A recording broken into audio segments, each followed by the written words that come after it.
Estamos con el doctor Gabriel Vera Ferrer, quien ha hecho importantes contribuciones a la estadística en México. Gabriel, ¿cómo fue que tus estudios te llevaron a la estadística?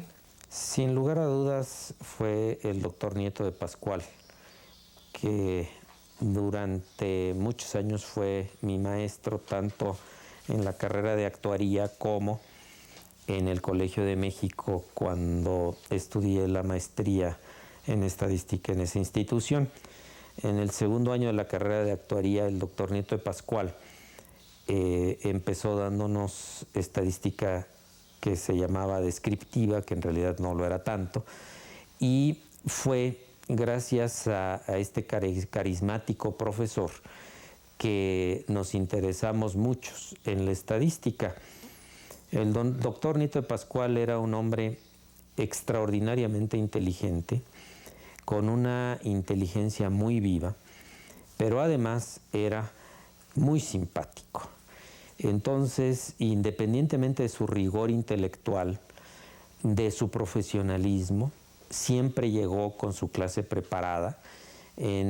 Para nosotros, gran novedad, papelitos amarillos, como ahora ya es generalizado en los medios académicos, pero en aquellas épocas, estoy hablando del año 65, pues no había en México este tipo de papel y nos llamaba muchísimo la atención que llegaba siempre, sacaba sus hojitas amarillas y empezaba a dar su clase. Nunca en todos los años que nos dio clase llegó sin preparar una clase, independientemente de que era extraordinariamente creativo y podría haber dado una clase de lo que quisiera cuando quisiera, porque era muy, muy brillante, pero además era muy simpático. Nos hacía las sesiones muy atractivas, nos divertíamos muchísimo. Contaré algunas de sus anécdotas. Siempre nos dio clase de 8 de la mañana. Entonces, pues algunos de los compañeros o uno mismo bostezaba, pues porque se había desvelado el día anterior o lo que fuera. Inmediatamente se quedaba pasmado, se le abría la boca desmesuradamente y decía, no es posible. Déjenme registrar este bostezo. Fue extraordinario. Y tenía una variedad de clasificaciones de bostezos y los iba registrando en el pizarrón y dependiendo del tamaño del bostezo era la rayita que le ponía al pizarrón para irlos contando.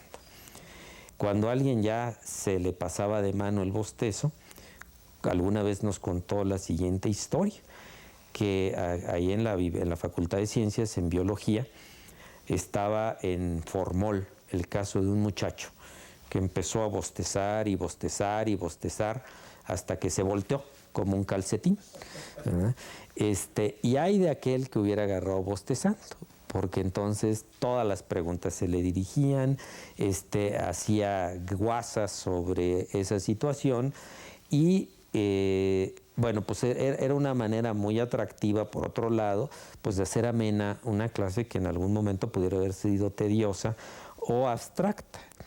El doctor Nieto de Pascual tenía una manera muy didáctica de enseñar, era muy moderno en aquel momento todo el material que nos presentaba.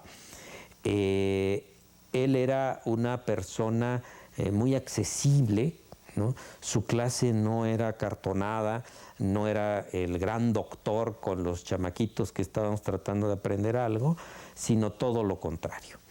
Era muy accesible, siempre nos apoyó, nos echó porras, nos ayudaba para que saliéramos adelante. En algunas ocasiones que teníamos problemas, nos mandaba a algunas de las personas que trabajaban con él para que tuviéramos laboratorio. Llegó hasta invitarnos a la empresa en donde trabajaba, donde tenían mucho software para poder hacer análisis estadístico, a invitarnos a hacer ejercicios prácticos ahí para que tuviéramos ese contacto con la estadística. Entonces, el impacto del doctor Nieto en muchos de sus alumnos fue tremendo, ¿no? En particular en mí levantó un interés primero sobre la estadística y segundo como un ejemplo a seguir de una persona que a base de un gran esfuerzo llegaba a dominar de esa manera la materia. Entonces él definitivamente fue el doctor Nieto de Pascual, en las materias, yo llevé clases con él desde segundo, tercero y cuarto de la carrera de actuaría, en aquel entonces todavía eran años, no semestres, y después en el Colegio de México llevé varios cursos pues de nivel más avanzado, y posteriormente llegué a trabajar profesionalmente con él. O sea que me unió a él un gran respeto como profesionista, una gran admiración como maestro y una gran admiración como estadístico, porque era extraordinariamente bueno en sus áreas, que además dominaba varias, y muy ameno, y muy amable, muy exigente. No nos perdonaba una. Si alguien cometía alguna tontería, hacía alguna pregunta tonta, igualmente hacía un poco de mofas sobre la pregunta y nos hacía ver pues, que había sido tonto aquello. Entonces el doctor Nieto de Pascual fue sin lugar a dudas quien sembró la semilla y de hecho en muchos sentidos la cultivó para que estudiara estadística. Cuando acabaste la carrera en la Facultad de Ciencias, ¿cómo se veía la estadística en México? En aquella época no existía el desarrollo estadístico que tenemos ahora y, por ejemplo, no había una especialización en estadística más que en Chapingo. Entonces, el grupo de Chapingo, que tiene una tradición de muchísimos años, era el único grupo establecido que hacía estadística, pero en aquel entonces CIMAS no había la especialización en estadística. En el Colegio de México no había la especialización en estadística, así que se veía muy incipiente. Por otro lado, ya lo comentaré en alguna otra ocasión, el problema de la aplicación de la estadística a las ciencias sociales, que era donde naturalmente se mueven los actuarios, no estaba nada desarrollada, nada desarrollada. Y entonces, sobre todo para mí, pensar en irme a Chapingo se me hacía muy cuesta arriba, porque no me interesaban las aplicaciones en el área en donde Chapingo era muy importante, y como consecuencia pues estaba yo un poco desorientado para poder seguir alguna especialización en México. Sin embargo, el doctor Nieto de Pascual, en aquel entonces, en el cuarto año de la carrera, daba la clase de econometría en el Colegio de México, en la maestría en economía. Entonces me enteré indirectamente y le pedí permiso para asistir a su clase, aún yo estando en la Facultad de Ciencias en el cuarto año, y me dijo pues que tenía que hablar al Colegio de México e entrevistarme y ver si ellos me daban permiso. Él con mucho gusto me aceptaba. Entonces me acerqué a la directora de la maestría en economía en esos momentos en el colegio, que es un personaje nacional y que merece todo lo que se le pueda mostrar de agradecimiento, que es la señorita Consuelo Meyer. La señorita Consuelo Meyer, ella misma nunca aceptó ser llamada economista, tiene el grado de maestría en Oxford y tiene el doctorado en economía, pero es una personalidad tan fuerte que nunca aceptó que se le diera el trato por su lado profesionista, porque se consideraba indigna de recibir ese tratamiento, puesto que ella consideraba no era lo suficientemente profesional para ser llamada de esa manera. Yo no tenía el gusto de conocerla, me presenté con la tranquilidad que nos da la juventud para solicitarle esto, y mi sorpresa fue encontrarme a una persona muy menudita, pero con una personalidad tremenda. Y después de oír mi requerimiento me dijo, sí, nada más que con las siguientes condiciones. Primera, usted es un alumno regular. Es decir, tiene usted que cumplir con tareas, tiene usted que cumplir con asistencia, tiene usted que cumplir con exámenes, y el mínimo para usted del examen tendrá que ser 9, puesto que para los alumnos regulares es 8, pero como usted siendo un caso especial tendrá que ser 9. Y le advierto que en el primer momento que falle usted en alguno de estos temas, ya ni se molesta en regresar, porque no volverá a ser admitido. recibí con gran sorpresa ese tipo de comentarios. Los mexicanos no estamos acostumbrados a ese tipo de seriedad, pero acepté con mucho gusto. Entonces, simultáneamente que llevaba el cuarto año de la carrera, estaba llevando las clases de econometría y después de muestreo en el Colegio de México en la carrera de economía que daba el doctor Nieto de Pascual.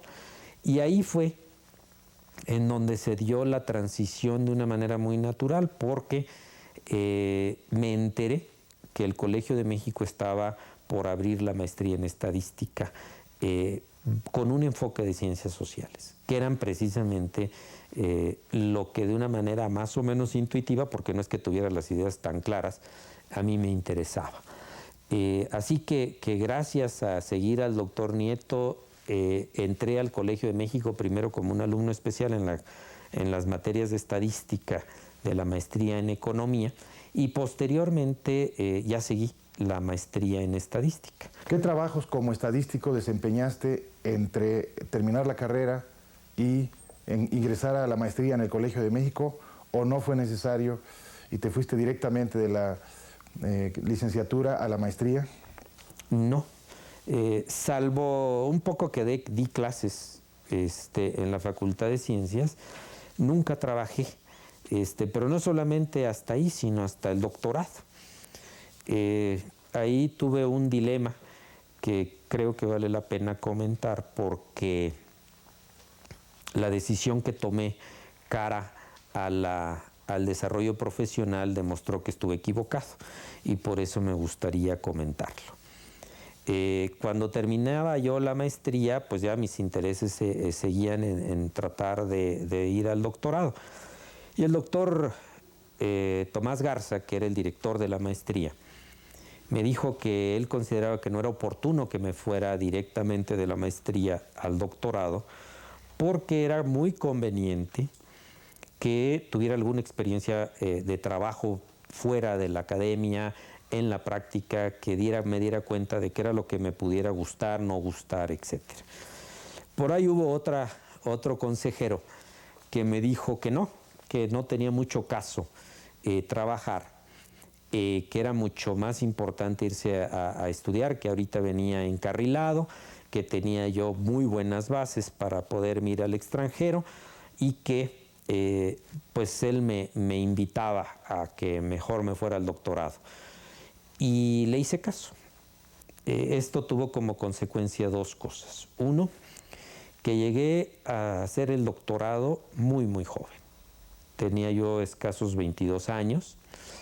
Y me enfrenté a mis compañeros de la maestría y doctorado ahí en la universidad, que la mayor parte de ellos eran personas de 26, 27 años, con cierta experiencia profesional, y yo venía pues de una carrera meramente académica sin ninguna experiencia de trabajo.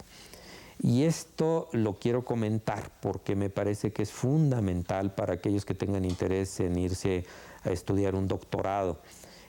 No sé si sea igual en otras materias, pero en la estadística se necesita madurez intelectual y personal para aprovechar de una mejor manera los cursos y conocimientos que se adquieren a nivel de doctorado. Yo llegué sin haber trabajado en nada, fuera de lo que era dar clases, y como consecuencia, pues era como un hambriento que se le presenta un menú muy amplio. Entonces quería todo, quería yo abarcar todo, quería yo estudiar de todo, y como no sabía bien qué era lo que me gustaba, pues tuve que estudiar muchísimas cosas que posteriormente han demostrado que, si bien no son inútiles, porque siempre pienso que todo lo que se aprende es formativo de una u otra manera, no fueron más especializados los estudios como pudieran haber sido si hubiera yo tenido un poco más de experiencia y conocimiento de mí mismo. A eso me refiero, a una madurez personal. Y por el otro lado, una madurez intelectual, porque la manera de ver los problemas, la manera de enfrentarlos, la manera de estudiar es muy diferente cuando ya se tiene el conocimiento de que da la experiencia a como yo, que venía de meramente estudiar y estudiar y estudiar. Entonces, a la luz del tiempo, he reconsiderado mi decisión de haberme ido sin haber trabajado como, entre comillas, un error. ¿Por qué decidiste ir a la Universidad de Wisconsin a estudiar el doctorado en estadística? ¿Por qué Wisconsin? La maestría del colegio constaba del propedéutico y de 2 años dividido por semestres. En el tercer semestre vino de profesor invitado un alumno que estaba escribiendo ya su tesis de doctorado de Wisconsin, mexicano, que se llama Jacobo Schredny. Jacobo Schredny vino a darnos modelos lineales.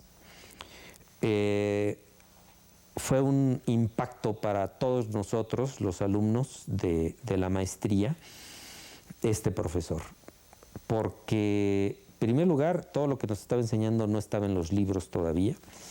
En segundo lugar, era extraordinariamente dinámico, con unos conocimientos apabullantes para todos nosotros, que nos llamaba la atención cómo manejaba toda la estadística de una manera tan simple, tan fluida, tan lógica, nada dogmático en el sentido de que vean en tal libro, estudien. No, todo salía facilísimo con Jacobo. Jacobo fue otra gran influencia en esos momentos, y al terminar el curso se acercó a mí y me invitó a irme a Wisconsin. Pues me sentí obviamente halagado, porque fue al único que invitó para irse a estudiar. Me ofreció beca, que eso es otra gran sorpresa para mí, porque pues estaba haciendo trámites para buscar una beca aquí o allá. Y además, pues me había impactado tremendamente sus conocimientos. Averigüé y bueno, pues para sorpresa mía, porque sí habíamos oído de Box y él mencionaba a Box, a George P. Box, y al invitarme, pues me sentí muy halagado. Consulté con el doctor Garza y él abogó mucho porque me fuera a estudiar a Inglaterra, que él me conseguía una beca, que él consideraba que era mejor irse a estudiar a Inglaterra que a Estados Unidos. Y entonces empecé a averiguar con más profundidad las diferencias metodológicas de la enseñanza en uno y otro lado. Y tengo que confesar que, en primer lugar, bueno, pues Wisconsin sigue siendo, en mi opinión, una de las mejores universidades para estudiar estadística, con muy balanceada teoría y práctica, con un grupo de profesores muy sólido en muchas áreas, y es una universidad muy grande, en donde las posibilidades de aplicaciones en diferentes áreas son muy amplias. El departamento de Economía es muy sólido en Wisconsin. Ahí estaba, no sé actualmente si sigue o si ya se jubilaría o está en otro lado, Wahlberg, que es el primer econometrista que escribe un libro. Es el primer libro que existe sobre econometría ya como ciencia, todo armado y tal. Estaba Wahlberg. Estaba otro econometrista muy famoso que se apellida Eigner. Entonces, por el lado de econometría había una solidez importante. En el Colegio de México yo había estudiado bastante economía y demografía, entonces estaba yo más enfocado hacia las áreas sociales. Y por el otro lado, el departamento de estadística era muy sólido. Si bien no era el director del departamento, el doctor Box, pues sí era su fundador y era el alma del departamento. Es un hombre además reconocido mundialmente como uno de los mejores estadísticos de nuestras generaciones. Y bueno, con la oferta de Jacobo, pues se volvió muy atractivo.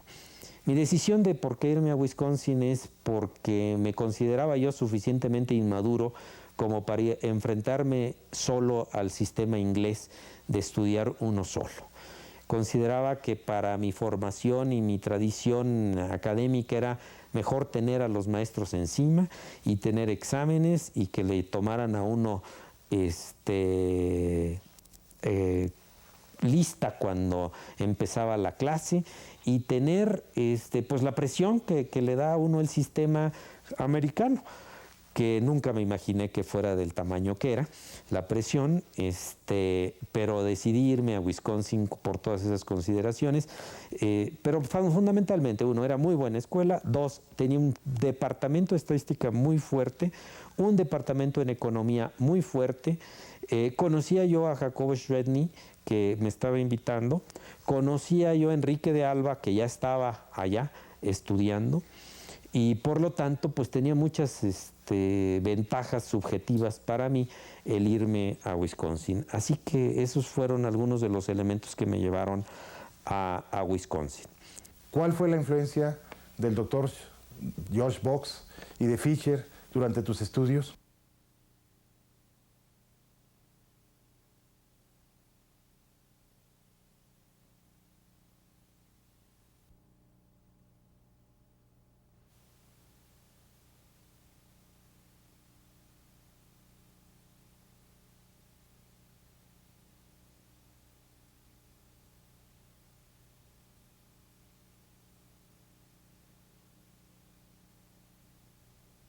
El doctor Box pues era el fundador del departamento, uno de los mejores estadísticos, contribuciones súper originales a la estadística, abundantes, así que pues era una obligación llevar clases con él. Digo, independientemente de que en ese momento ya no daba series de tiempo él, sino daba diseño de experimentos, y que era un área que por mi formación no era algo que fuera yo a aplicar. Me inscribí en su curso. Era el único curso que se daba en la noche, se daba a las 7 de la noche. ¿Y cuál sería mi sorpresa de llegar al salón con él? Era un salón muy, muy amplio porque tenía grupos muy grandes, había muchísimos alumnos que querían tomar clase con él, y encontrárnoslo ya sentado arriba de una mesa en su silla. Todo el mundo pues entrábamos y pues sorprendidos, ¿no? Él con un sentido del humor muy inglés, muerto de la risa, así una sonrisita muy simpática, pues sorprendido risueñamente de que nos sorprendiéramos verlo, además de pantuflas. Y entonces, ya que llegó la hora de empezar, muerto de la risa nos decía, seguramente se han sorprendido de verme aquí, pero lo que pasa es que si me pongo al nivel de los pizarrones, pues no me van a ver porque esto está tan grande y son ustedes tantos que quise primero sentarme aquí para poder platicar con ustedes. Y me dio el primer baño, porque yo ya venía con una maestría, y dice él que él no concebía a un estadístico sin datos y sin computadora. El Colegio de México en aquel entonces no tenía computadoras grandes ni chicas. Teníamos máquinas FACIT de matraca. Entonces con eso hacíamos nuestros ejercicios. Y realmente nunca había analizado yo datos, ¿no? Entonces yo era un maestro en estadística que ni había tenido datos en sus manos reales, ni había tenido computadoras en sus manos reales. Y entonces pues fue el primer baño que me llevé, que no era yo ningún estadístico para los estándares del doctor Box. Y a lo largo de sus cursos y de sus clases, nos iba dando elementos filosóficos de cómo él veía las cosas. Nos contaba, por ejemplo, que él nunca había aspirado a estudiar estadística, que para mí pues era una sorpresa porque yo siempre había querido estudiar estadística una vez que la descubrí. Él era ingeniero químico. Durante la guerra en Inglaterra le habían planteado algunos problemas de índole químico. Recuerdo, porque hay cosas que se me graban mucho, el ejemplo que el problema que le habían puesto, y era el de desarrollar algún protector para los pilotos ingleses que caían en el mar y que estaba el mar incendiado porque había gasolina de los aviones que habían caído. Y entonces, si no se morían ahogados los pilotos, se morirían quemados. Entonces se le pedía que él trabajaba para la ICI, esta empresa inglesa químico-farmacéutica importantísima mundialmente, y pues lo asignaron a los grupos de investigación para asuntos de guerra a tratar de resolver este problema. Y pues él se enfrentó a problemas estadísticos muy fuertes en esta área, y particularmente en este caso porque los errores están correlacionados, porque son mediciones en el tiempo y son mediciones en donde mucha más o menos gasolina, el grado de temperatura que había en el agua, etcétera, una serie de correlaciones ahí que había, pero sobre todo que los errores estaban correlacionados, y no encontraba solución en la regresión típica. Esto lo llevó a estudiar estadística. Cuando terminó la guerra, entró a estudiar estadística, y nunca se le olvidaron algunos de los problemas que tenía él que no tenían solución en la estadística clásica, lo cual lo evolucionó hacia la estadística bayesiana. Entonces, también vale la pena comentar su enfoque sobre la estadística bayesiana. Estas clasificaciones taxonómicas de que o se pertenece a la estadística clásica o a la bayesiana, él no las aceptaba. Él nos decía que los problemas hay que resolverlos con un concepto que él desarrolló mucho, que es una evolución de la navaja de Occam, y que realmente ahora se llama robustez. Soluciones robustas, que básicamente se refieren a tratar de encontrar los modelos más simples. Entonces, él decía, si la estadística clásica no me resuelve este problema, pues me voy a la bayesiana. Si la bayesiana lo resuelve, pues muy bien, te aplico estadística bayesiana. Pero él no lo veía como un problema taxonómico de que o se es o no se es, sino era un enfoque metodológico. Es obvio que la estadística clásica no tiene soluciones para algunos problemas y la bayesiana sí. Bueno, pues se aplicaba a la que tuviera solución, y de esa manera nos transmitía estas ideas, y por eso es que la Universidad de Wisconsin es una universidad que no puede ser clasificada ni clásica ni bayesiana, sino más bien pragmática en ese sentido. Evidentemente, el desarrollo de estadística bayesiana ha sido muy fuerte en Wisconsin. La Wisconsin Priors o Wisconsin distribuciones a priori de Wisconsin son conocidísimas en todo el mundo, puesto que generan las soluciones clásicas como una subclase de las soluciones bayesianas, y entonces, bueno, pues esto debe de dar tranquilidad a quienes lo aplicamos, porque pues el caso clásico está contenido en el caso bayesiano, entonces por ahí no hay el problema. El problema es más filosófico, es más de cómo se concibe lo que es un parámetro, de cómo se concibe lo que es una variable aleatoria, y entonces, bueno, pues ahí hay mucho campo de discusión.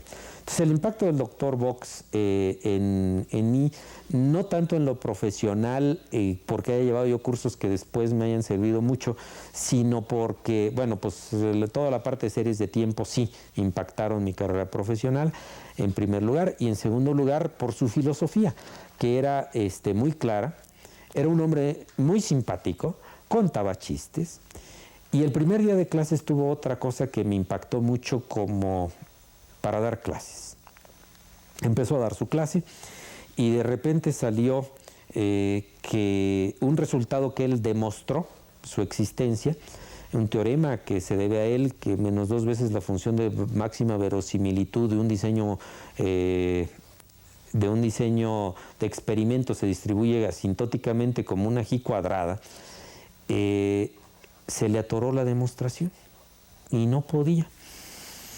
Después de verla un par de minutos, se soltó su risita, porque no eran carcajadas, era una risita así como sardónica, y se me olvidó.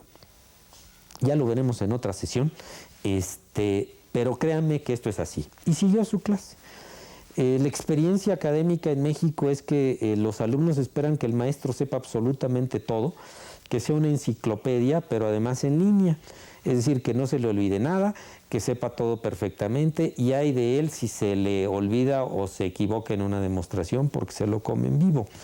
La naturalidad con la que el doctor Box enfrentó este accidente me dejó muy impactado y me hizo reflexionar mucho, porque es evidente que no se acuerda uno de todo el tiempo, y por lo tanto es una posición equivocada de los alumnos y de los maestros si se sienten obligados a saber todo lo que se les pregunta.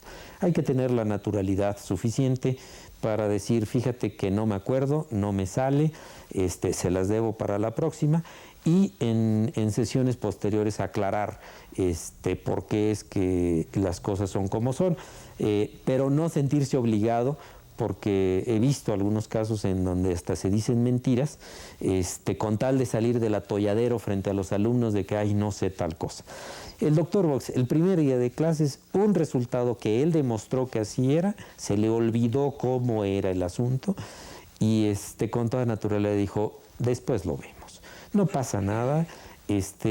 Yo creo que es muy importante reconocerse que tiene uno mala memoria, que se le olvida, pueden olvidar a uno las cosas, o que no se le prende a uno el foco de cómo son en un momento dado, y pues después regresar. Y por parte de los alumnos a reconocer pues todos estos elementos de la naturaleza del conocimiento humano.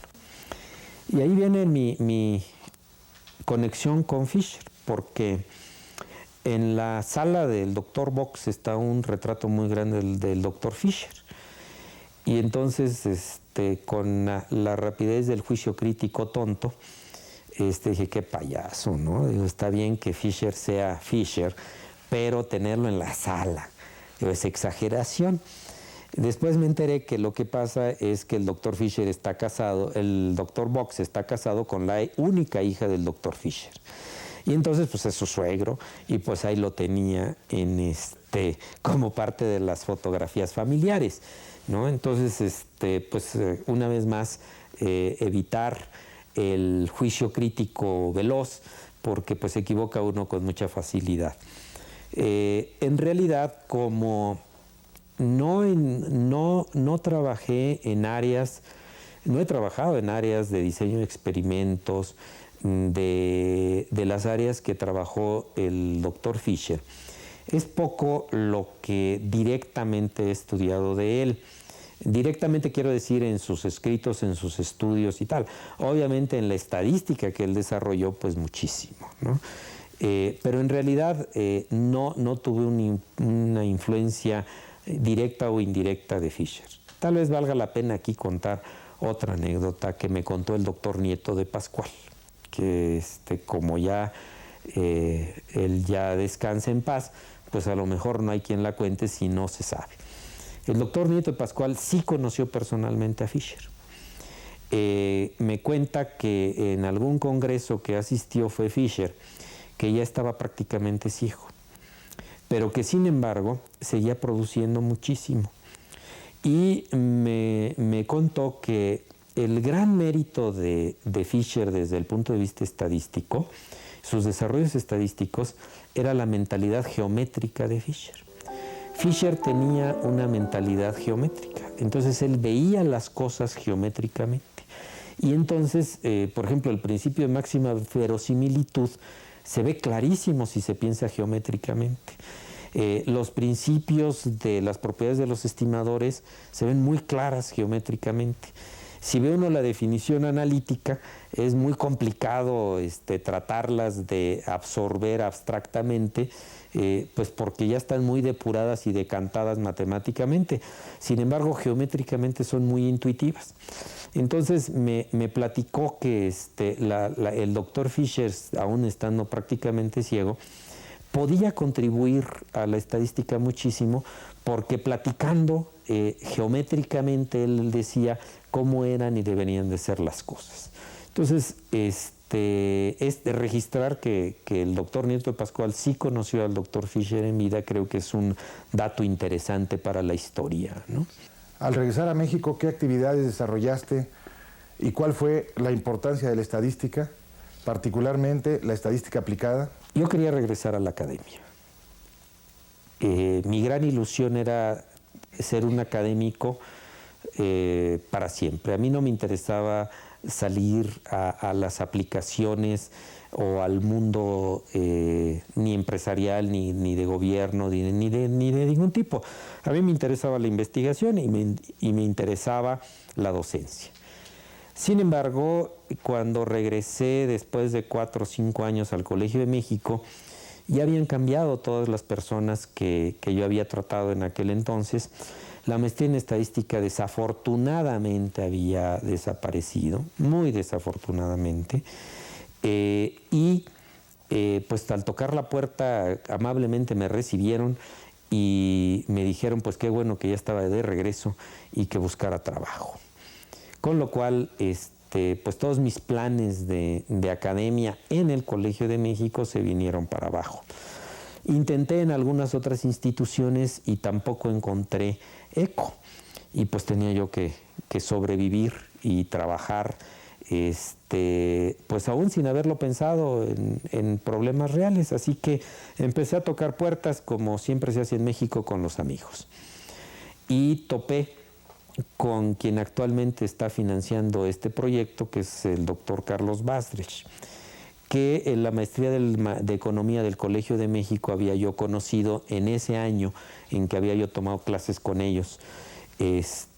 Y pues yo había oído que en CONASUPO estaban haciendo cosas de modelos, de precios y tal, que le toqué la puerta para pedirle que me recomendara o a ver si conocía a alguien, en fin.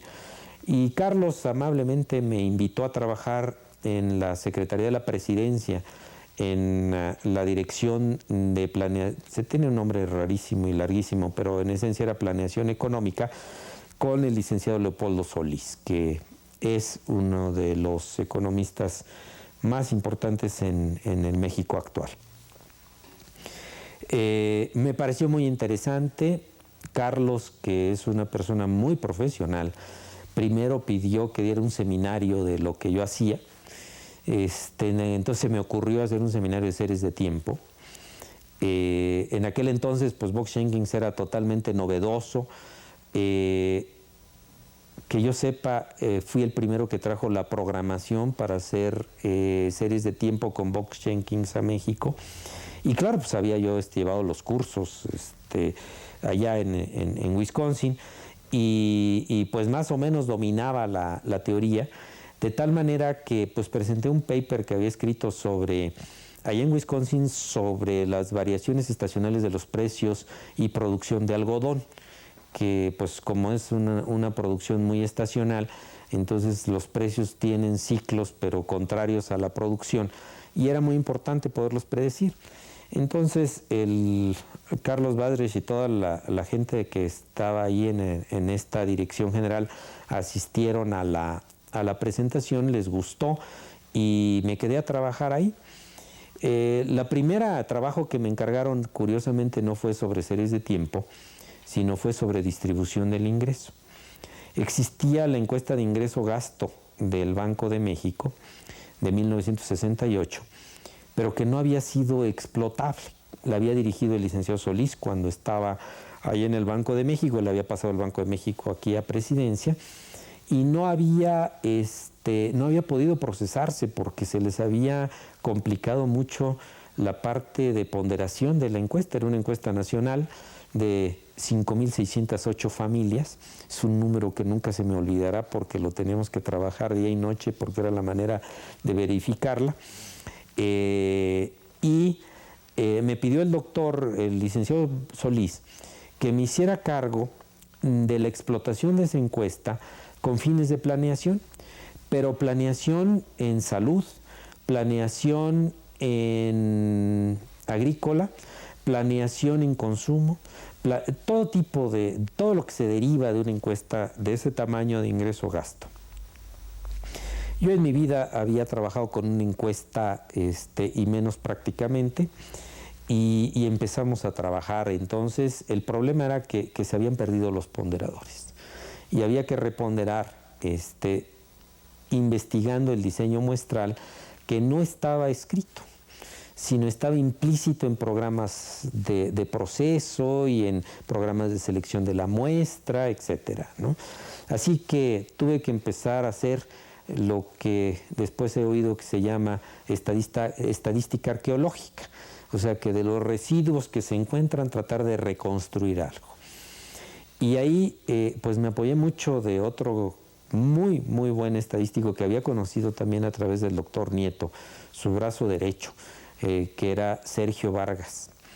Sergio Vargas había estudiado en Michigan muestreo con Leslie Kish, el muestrista, pues padre de todos los muestristas modernos actuales, y con él pues reconstruimos toda la parte de ponderación. Luego entré en otra etapa que ha sido pues muy larga y complicada en mi vida profesional, que es lo que puedo llamar procesamiento estadístico, que es el procesamiento de información que no viene de registros administrativos, que viene ponderada por toda una serie de diseños muestrales estadísticos complejos, y que entonces se complica muchísimo procesarla. Por un lado, los ingenieros en sistemas no entienden bien cómo funcionan las ponderaciones. Y en segundo lugar, es una cantidad de información espeluznante. ¿Por qué? Pues porque tenemos, por ejemplo, diferentes unidades de medición. Toda la parte de consumo y ingreso se tiene a nivel familiar, pero el ingreso en concreto se mide a nivel personal, y todas las características de las personas que componen a la familia se tienen que estudiar. Las edades, el número de personas en cada familia, el número de adultos, las edades, el sexo, la educación, y así sucesivamente a nivel de variables individuales. A nivel de variables familiares, pues viene todo lo que corresponde al hogar, a lo que corresponde a estructuras de sexo y edad dentro de la familia. Ahí mis estudios demográficos del colegio me ayudaron muchísimo. Y toda la parte de consumo, que es tremenda. Además, por ejemplo, en la encuesta del 68 venían lugares de compra, ¿no? Entonces ahí la unidad pues es el lugar en donde se compró el producto que se haya comprado, y así sucesivamente. Entonces había que organizar los archivos para poderlos explotar sistemáticamente y estadísticamente. Y luego otro problema que nunca se me había planteado teóricamente en mis estudios estadísticos, que era cómo hacer cuadros, ¿no? Es un arte muy complicado, es un arte muy técnico, ¿no? Y posteriormente he encontrado algunos libros que tratan este tema, que son poco estudiados por los estadísticos muy formales, porque consideran probablemente que es un problema trivial, pero no lo es, técnicamente no lo es. Por ejemplo, decidir cuándo incorporar o no una nueva variable de clasificación en un cuadro es un problema técnico estadístico muy importante, que además pues, tiene una respuesta inmediata en la teoría de tablas de contingencia, pero que es inmediato si ya se tiene la tabla, pero no es inmediato si no se tiene.